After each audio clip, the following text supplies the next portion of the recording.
혁수 앵커 이주앤머니. 네, 모두가 기다리셨을 것 같습니다. 연말이 다가오면서 많은 직장인들이 13월의 월급, 즉 연말정산 환급금 많이 기다리고 계실 텐데요. 접니다. 네네, 바로 옆에도 있네요. 직장인이잖아요. 예, 주변에 굉장히 많습니다. 지금 앞에도 정말 많은 분들이 기다리고 계시는데 몇 가지 공제 항목만 꼼꼼하게 챙겨도 수십만 원에서 수백만 원까지 차이가 날 수 있다고 합니다.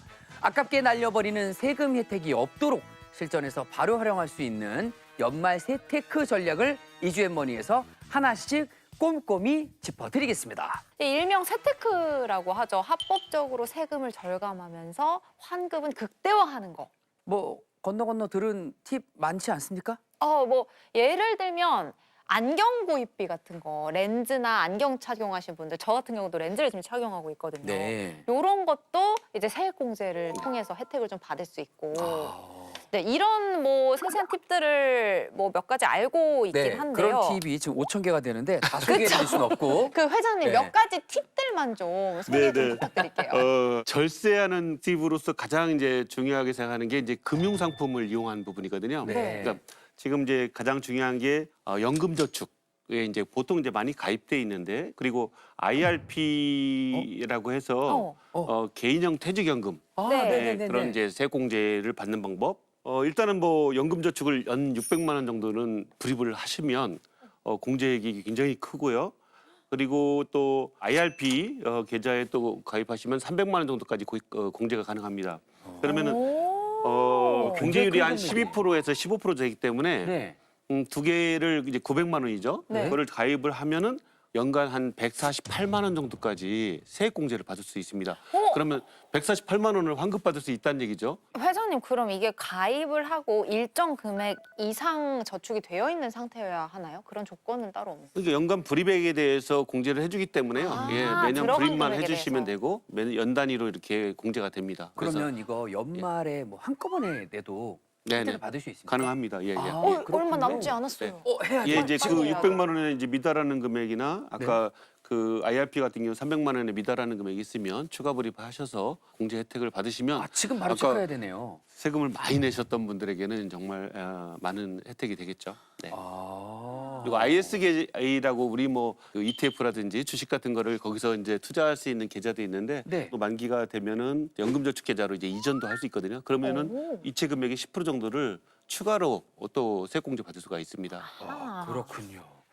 저도 이제 나름의 꿀팁을 알고 있는 게 사실 왜 그런지는 잘 모르겠습니다만 신용카드보다 체크카드를 쓰는 게 훨씬 더 유리하다. 아니면 현금. 예, 아니면 현금 영수증. 네. 그렇죠. 네. 그 왜 그런 거예요? 그 뭐 알고는 있어서 그렇게 하고는 있는데 그러니까 정부가 이제 그 체크카드나 현금 영수증 지출을 장려하는 거죠. 처음에는 이제 사업하시는 분들, 장사하시는 분들의 과표를 양성화시키기 위해서 도입이 됐어요. 그래서 체크카드나 현금 영수증 쓸 때가 30% 그리고 신용카드인 경우에는 15% 정도밖에 2배가 차이 나네요. 예, 공제 네. 안 해주기 때문에 더욱더 공제를 더 많이 받을 수 있으니까 절세가 된다는 얘기죠. 돈을 낼 때 체크카드랑 현금 영수증을 활용하는 게 신용카드를 쓰는 것보다는 무조건 좋네요. 무조건까지는 아니고요. 그렇습니까? 네. 신용카드나 체크카드로 소득 공제가 되는 부분은요. 자기 총 급여액의 25%를 초과한 금액부터 적용이 돼요.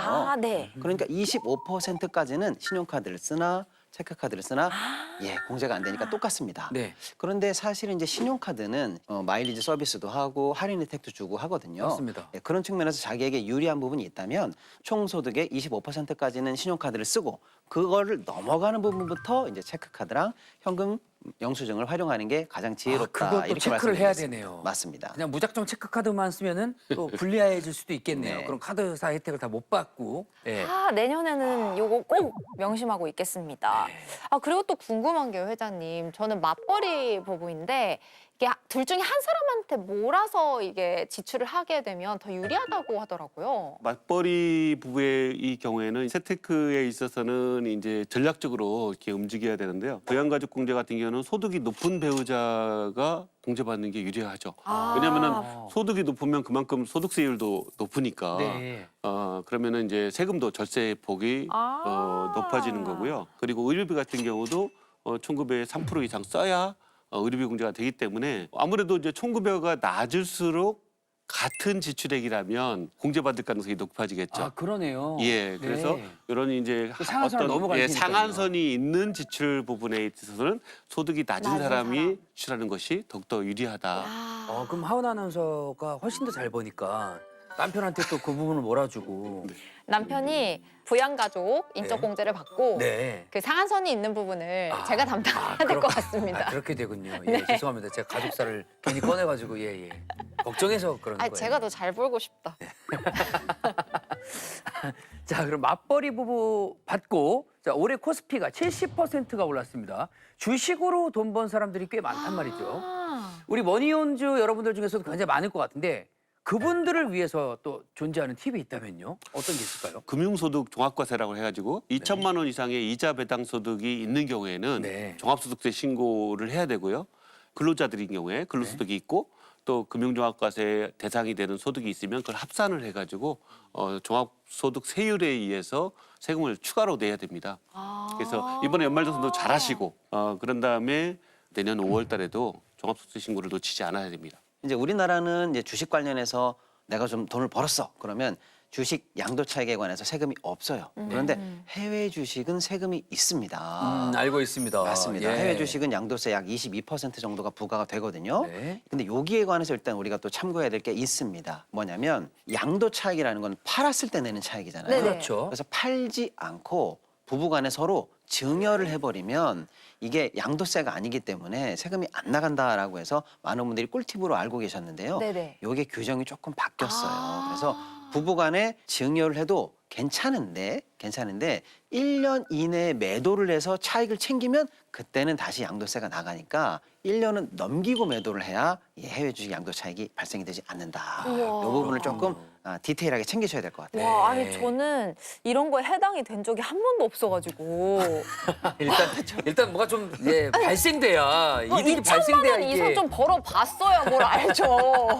이런 거 해당된 적이 없어가지고 네. 오늘 처음 알았는데. 그래도 알고는 있어야 돼요. 왜냐면 언제 벌지 몰라요, 우리. 앞으로 우리 네. 달라질 거기 때문에 맞습니다. 우리의 인생이 달라질 거기 네. 때문에 미리미리 공부를 한다고 생각하고 지금 열심히 듣고 있습니다. 그렇습니다. 자, 재산이 많을수록 좀 챙겨야 할 게 많은 느낌이 들긴 한데 내년에 저도 꼭 내 집 마련의 꿈을 이뤄서 부동산 보유자가 내는 그 세금 있잖아요. 그런 것 좀 내보고 싶거든요. 네. 회장님, 그 부동산 관련해서도 좀 세금 팁이 있을까요? 집이 없어도 그 세제 혜택을 받을 수 있는 게 있습니다. 월세 세액공제라고 들어보셨죠? 네네. 세금 혜택을 줘서 주거권을 보호해 주는 거죠, 국가가. 1900만 원 이하인 이제 세대주인 경우에는 15%에서 17%까지 1,000만 원 한도로 해서 세액공제 해주는데요. 우리 청년들도 이제 별도로 분가해서 이제 그 사는 경우도 많잖아요. 예, 그런 예. 경우도 세대주로 별도로 주민등록만 전입신고만 되어 있으면 다 공제 받을 수가 있습니다. 그래서 전세는 전세를 얻기 위해서 돈이 없어서 만약에 대출을 받았다. 네. 그런 경우에 대출금에 대해서 이자를 낼 거 아닙니까? 네네. 그 이자에 대해서도 공제를 해주도록 제도가 마련되어 있습니다. 그리고 또 예컨대 분양을 받았다든가 하면은 이제 뭐 장기 모기지 같은 것들을 이제 얻게 되는데 그 장기 주택 저당 제출 이런 경우도 그 이자에 대해서 전부 다 공제가 받습니다. 주택과 관련해서는 여러 가지 그 공제 제도가 많이 있기 때문에 주택이 없는 분, 또 주택을 구입하는 단계에 있는 분, 또 심지어는 뭐 청약저축을 들었던 분들 이런 분들까지 각각 세액공제, 소득공제 제도가 있기 때문에 그런 것들을 다 상황에 맞춰서 챙겨보시면은 큰 제세가 될 수 있습니다. 우와. 이제 막 사회생활을 시작한 분들은 월세 그리고 주택 청약 저축에까지 공제를 받을 수 있다는 걸 꼭 알아두시면 좋을 것 같습니다. 그 이외에 또 사회초년생이 알아둬야 될 좋은 팁 뭐가 있습니까, 평론가님? 부모님 중에서 소득이 없으신 분이 계신다면 부모님을 꼭 부양가족으로 등록을 하셔야 돼요. 부양가족 인적공제가 크거든요. 그리고 내가 이제 첫 직장이야. 아직 6개월밖에 근무를 못했는데 이러신 분들 계시거든요. 예, 예. 네. 첫 직장에 한해서는 6개월 미만 근무자도 환급이 된다는 걸 꼭 기억하세요. 중소기업에 이제 취업한 이제 근로자들이 많잖아요. 청년 네네. 근로자들. 네. 이런 분들이 이제 감면 제도가 엄청나게 큰 게 있습니다. 중소기업 취업자에 대한 소득세 감면인데요. 무려 70%에서 90%까지 5년 동안 감면이 됩니다. 매년 200만 원까지 공제가 되기 때문에 청년들은 거의 소득세가 없다라고 보실 정도로 되고요. 이런 중소기업에 취업하신 분들이 굉장히 많은 혜택이 있음에도 불구하고 기업에서 잘 몰라서 연말정산 하시는 작업 하시는 분들이 놓친다든가 이런 경우가 있어서 반드시 좀 챙겨보시는 게 좋을 것 같습니다. 아, 요건 진짜 꼭 당부를 해드려야 될 것 같습니다. 지금까지 나온 공제액 중에서는 가장 높은. 가장 높은. 예. 예. 오, 중소기업 다니시는 청년분들 진짜 꼭 예. 참고해서 놓치지 않으셔야겠습니다. 반영해 주셔요. 네. 네, 이제 12월이 보름도 안 남았습니다. 그렇습니다. 네, 저 같은 경우에는 지금 당장 연금저축 아까 말씀해 주신 네. 거 빨리 들어야겠다는 생각을 하고 있는데 마지막 점검 리스트 좀 체크해 주시죠. 네. 아까 나오지 않았던 조금 눈여겨볼 만한 제도 한두 개만 더 제가 말씀드려보겠습니다. 뭐냐면 2024년부터 2026년까지 결혼한 신혼부부를 대상으로 한 혼인세액공제도 있습니다. 아, 2023년은요? 아, 23년에 결혼한 사람이 제 옆에 있거든요. 아, 근데 우리 혁수 씨는 또 2026년에 결혼하면 이건 또 돼요. 됩니까? 예. 아, 지금 아, 이거는 빠르게 움직이도록 하겠습니다. 그래서 혼인 신고를 한 혼인신- 해에 받아야 됩니다. 혼인신고 바로 했어요. 아이고. 각각 부부 50만 원씩 해서 합산으로 총 100만 원의 혼인세액공제라는 걸 꼭 챙겨보시길 바라고요. 혼인세액공제. 예, 이거는 그렇습니다. 새로 생긴 것 같네요. 맞습니다. 네네. 새로 생긴 제도고요. 그다음에 이제 고향사랑기부제라는 게 있는데요. 아, 이건 알고 있습니다. 이거는 우리 지역도 살리고 자기 네. 고향도 살리는 아주 독특한 제도인데 이것도 꼭 활용해 보시면 좋아요. 뭐냐면요. 10만 원까지 자기 고향을 지정해서 기부를 할 수가 있어요. 오. 그러면 10만 원까지 전액 세액공제로 돌려받을 수가 있고요. 나 10만 원 더 할 거야. 우리 고향을 사랑해. 그러면 더 내시는 부분은 최대 2천만 원 한도로 추가 15%까지 세액공제가 됩니다. 네. 또 하나는 이 기부를 받은 각자 고향에서 감사합니다라고 해서 보통들 답례품들을 줘요. 오. 예, 이 답례품은 기부금의 약 30% 정도 해당하는 답례품이 보통 제공이 되거든요. 네. 그러니까 고향도 사랑하고 네. 세액공제도 받고 선물도 받고. 선물도 받고 우와. 일석삼조니까 아, 이거 이것도 한번 삼조네요. 체크해 보시면 좋겠습니다. 평론가 그럼 고향이 서울일 경우에는 서울에 기부를 하면 되나요? 자기 주소지를 제외한 나머지 지자체에다가 다 기부할 수 있습니다. 아. 그러니까 본인이 지금 현재 주민등록상에 되어 있는 주소지를 강남구에 사신다. 그럼 강남구를 제외한 나머지 서울시의 24개 자치구에 다 할 수 있고요. 나머지 또 고향인 경우도 전국의 지자체에 다 할 수 있습니다. 저희 세무사회가 이번에 이제 그 행안부하고 MOU를 해가지고 고향사랑 기부제 홍보 대사를 맡았습니다. 아, 그래서 그렇군요. 어저께 역사상 처음으로 1,000억 원을 돌파했습니다. 1,000억 원. 기부금이요? 기부금이요? 네. 이야. 고향사랑 기부제 기부 총액이 1,000억 원 돌파했는데요. 연말까지 지금 한 열흘에서 보름 정도 남았는데 아마 2,000억 정도 이야. 돌파를 할 예정입니다. 저희가 목표를 하고 있고요. 네. 그래서 그 특화 사업 같은 거를 하고 싶은데도 재정이 없어서 못 하는 경우가 있거든요. 어떤 지자체의 경우는 뭐 소아과라든지 이런 게 없다 보니까 아이를 못 낳는 경우도 있고 이주할 수밖에 없는 경우가 있어요. 그래서 거기에 소아과를 하나 만들어 주세요 하는 그런 이제 지정 사업 같은 게 있습니다. 네네. 그럼 거기에 이제 기부를 하게 되면 고향사랑 기부금으로 다 이제 세액공제를 또 받을 수가 있고요. 여러 가지로 아주 의미도 있고 세액공제도 그렇습니다. 하고 선물도 받고 정말 좋은 제도인 것 같네요. 네.